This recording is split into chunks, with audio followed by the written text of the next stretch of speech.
First tonight, Israel has sought to defend the killing of 15 Palestinian medics, workers and UN staff by its troops in Gaza, who fired upon a convoy of vehicles. The UN earlier expressed outrage, saying Israeli soldiers had hit a clearly marked ambulance and other vehicles and had then left the bodies in shallow graves nearby. The United States has said it expects all parties in Gaza to comply with international humanitarian law following the killings. But a State Department spokesperson added that everything that is happening in Gaza is happening because of Hamas. The UN's aid chief said the Israeli troops killed the medical team while they were trying to save lives. Israel says its forces fired at vehicles that were approaching suspiciously. We'll have more on that in a moment, but in a separate development, Israel's military says it's carried out an airstrike in Lebanon. It says it targeted a Hezbollah militant in the southern suburbs of the Lebanese capital, Beirut. It said the target had helped Hamas plan an attack against Israeli civilians. It's the second such operation in Beirut in recent days. Well, very early this morning, IDF fighter jets struck a Hezbollah terrorist in Beirut. He had recently been directing Hamas terrorists and assisting them in an attempt to carry out a major imminent attack against Israeli civilians. The terrorist posed a real and immediate threat, what we called ticking bomb. Therefore, we had to eliminate the threat.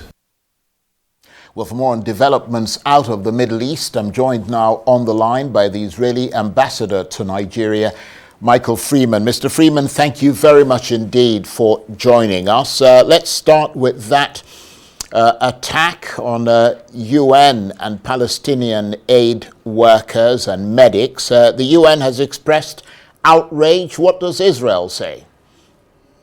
Firstly, good evening, Charles. Always a pleasure to be with you. Look, I think that we need to understand a little bit of what happened. And the Israeli army has carried out an initial investigation. And our findings are very, very different to what happened.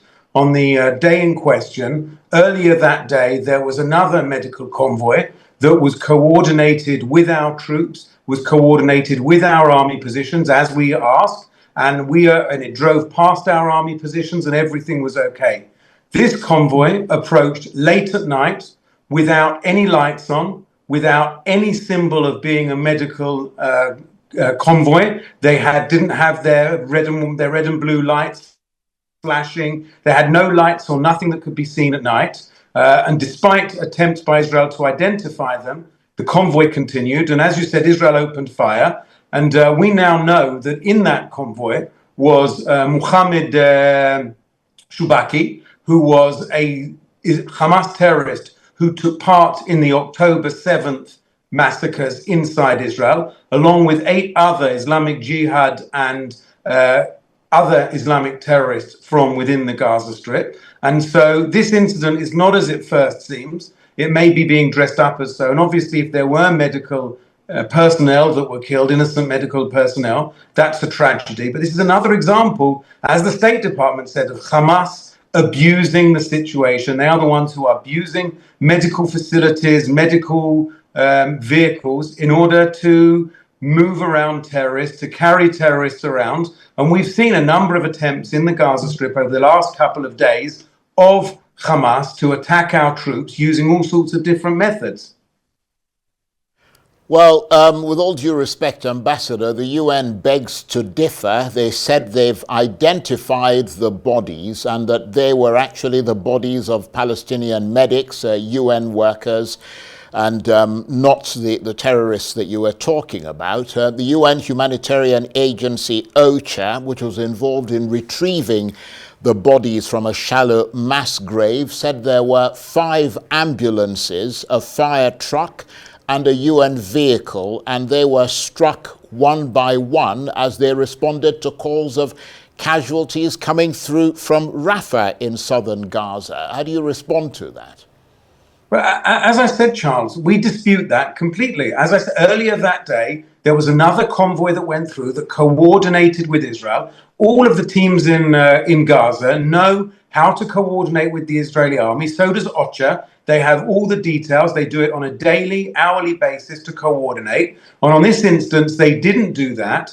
And they came through with no lights, with no flashing lights, with nothing to identify them as emergency vehicles. And as I said, we believe that we killed terrorists and we've identified them. And we have to remember that the UN and UN agencies, UNRWA and other such things, have provided cover for Hamas over the last year and a half and longer. And so we have to understand exactly what the situation is and take everything with a pinch of salt. But what I can guarantee you is we did not target we did not target medical personnel. We would never target medical personnel, and we would do everything we can and coordinate in order to allow medical personnel, genuine medical personnel, to do their work in Gaza.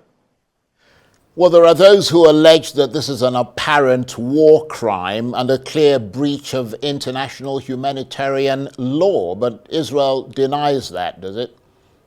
Absolutely, we deny it. Remember, we've had in many instances over the last year and a half where the UN and other agencies and other people have claimed that Israel's done something, only in the cold light of day over time for it to be proven that our analysis was right. We have the story of the Al-Azzi hospital, where we were accused of bombing the hospital, and it turned out that it was a Hamas rocket that in fact landed in the hospital, and it was Hamas that did all the damage there, despite all the accusations against us. So we need to remember that is the reality of what's going on there, and on a regular basis we are accused of things only to find out afterwards that it wasn't true at all. And for better or for worse, Israel admits to when we make mistakes, and unfortunately we do make mistakes in war, but this is our initial findings, says that this was a case of Hamas misusing medical personnel and medical vehicles in order to move troops around and potentially plan terror attacks against us. I'm just going beyond this particular incident, Ambassador, and looking at what's happening generally on the ground in Gaza. Yesterday, Israel ordered the evacuation of parts of southern Gaza. That was the biggest evacuation so far since the collapse of the ceasefire. 140,000 people in Gaza were affected by that evacuation order. And since then, there's been a new evacuation order that came through this morning for Beit Lahir in northern Gaza after the Israelis said they intercepted a rocket from there. Can you put all that in perspective for us? Sure, absolutely. Well, as you said, it wasn't that Israel said we intercepted a rocket. Israel intercepted a rocket. Hamas fired rockets from within Gaza at Israeli civilian populations, at our communities inside Israel. And so we gave the order to evacuate the area so that we can go in and make sure that we clear out any last rocket launchers and any other Hamas terrorists that are hiding there. And in the south, we've given the order to evacuate Rafah because we also intend to carry out operations there if Hamas do not release the hostages. If Hamas release the 59 hostages or go into an agreement with us, then all of this can be stopped. But Hamas has a matter of days. And I want to emphasize it's a matter of days now that Hamas has to release hostages, to agree to release hostages. And if they don't do that, then we will be launching a very significant attack within Gaza in order to force Hamas to release the hostages. And that, of course, is in addition to what is happening there now. The UN Children's Agency, UNICEF, saying that about 1,000 children have been killed or wounded in Gaza since Israel renewed its offensive in Gaza last month. And the figure includes those who died in an Israeli strike on the surgical unit of southern Gaza's Al-Nasser hospital. I mean, that makes for grim reading, doesn't it? Again, the UN are using figures provided by Hamas. We dispute those figures. We don't think those figures are accurate. Only recently, Hamas rejigged all of their figures and suddenly reduced the number of children that they said had been killed. You can't believe anything that Hamas say. Hamas is a terror organization that murdered, raped, tortured, burnt alive, and kidnapped people. It's quite obvious they will be willing to lie to us as well. And they are lying about these numbers. These numbers are not true. They are not accurate. And Israel is doing everything we possibly can to avoid civilian casualties. But all of the civilian casualties are on Hamas. If Hamas would release our hostages, if Hamas would lay down their arms, this war would be over immediately. And since the conflict began, Ambassador, using those figures that we were talking about 18 months ago, more than 15,000 children have reportedly been killed and nearly 1 million displaced. I mean, just looking at that figure and not counting the women and the civilians, other civilians who've been killed, I mean, does that seem proportionate to the Hamas killing of 1,200 Israelis on October the 7th? You have to understand that Hamas have made it very clear they want to carry out October the 7th over and over again. Hamas are hiding behind civilians. They are hiding behind civilian population. There was yesterday film of a family that came into the hospital and said, "We've been held by Hamas. They held us in place. We're now injured because Hamas wouldn't let us go." We saw protests throughout the Gaza Strip by Palestinians against Hamas. Hamas have now taken the leaders of those protests and murdered them, killed them in cold blood. So we know what's going on in there, and we are doing everything we can to avoid civilian casualties. But the reality is that Hamas are using civilian shields. Hamas are inflating the numbers, and there have been innocent civilians that have been killed. And it's a tragedy. As a father myself, I don't want to think about innocent civilians being killed. It's a tragedy.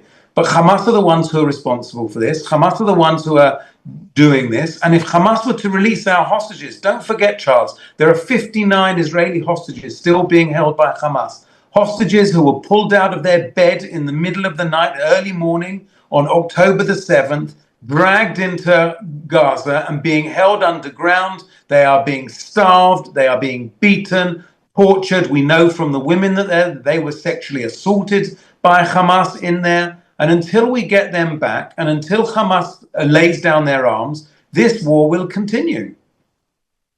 So, in summary, Ambassador, no food or any aid getting into Gaza. There seems to be more fighting, more bombing, more evacuation orders for the civilian population, and some people are beginning to have the awful suspicion that the Israeli strategy is to make it so unbearable for the population that, you know, the people might start begging to leave. Is that the strategy?